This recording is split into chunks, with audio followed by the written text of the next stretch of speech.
വരുന്ന തദ്ദേശ തെരഞ്ഞെടുപ്പിൽ പത്തനംതിട്ട ജില്ലയിൽ ഏറ്റവും വാശിയേറിയ പോരാട്ടം നടക്കുക കോന്നി ഗ്രാമപഞ്ചായത്തിലാകും. UDF സ്വാധീന മേഖലയെങ്കിലും ഭരണം പിടിച്ചെടുക്കാനുള്ള തന്ത്രങ്ങൾ LDF നേരത്തെ ആരംഭിച്ചു കഴിഞ്ഞു. എന്നാൽ കോട്ട കാക്കാൻ UDF കച്ചമുറുക്കുമ്പോൾ ഇക്കൊല്ലം വീറും വാശിയും നിറയും. മൃഗീയ ഭൂരിപക്ഷത്തോടെയാണ് നിലവിൽ കോന്നി ഗ്രാമപഞ്ചായത്ത് UDF ഭരിക്കുന്നത്. ആകെ ഉണ്ടായിരുന്ന 18-ൽ 12-ലും UDF ജനപ്രതിനിധികളാണ്.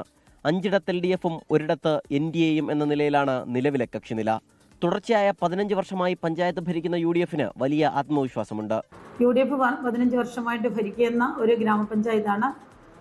തുടർച്ചയായിട്ട് വീണ്ടും UDF ഭരിക്കുമെന്നുള്ള ശുഭപ്രതീക്ഷ ഞങ്ങളിലുണ്ട്.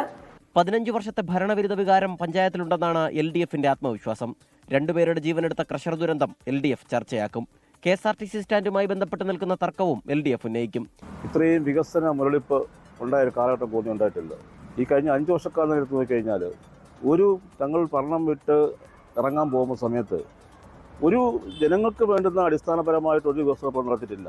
ഭരണം ലക്ഷ്യമിടുന്നില്ലെങ്കിലും ശക്തി തെളിയിക്കാനാണ് BJPയുടെ ശ്രമം. കോന്നി ഗ്രാമപഞ്ചായത്തിലെ ഇത്തവണ BJP ശക്തമായ മത്സരം കാഴ്ചവെക്കും.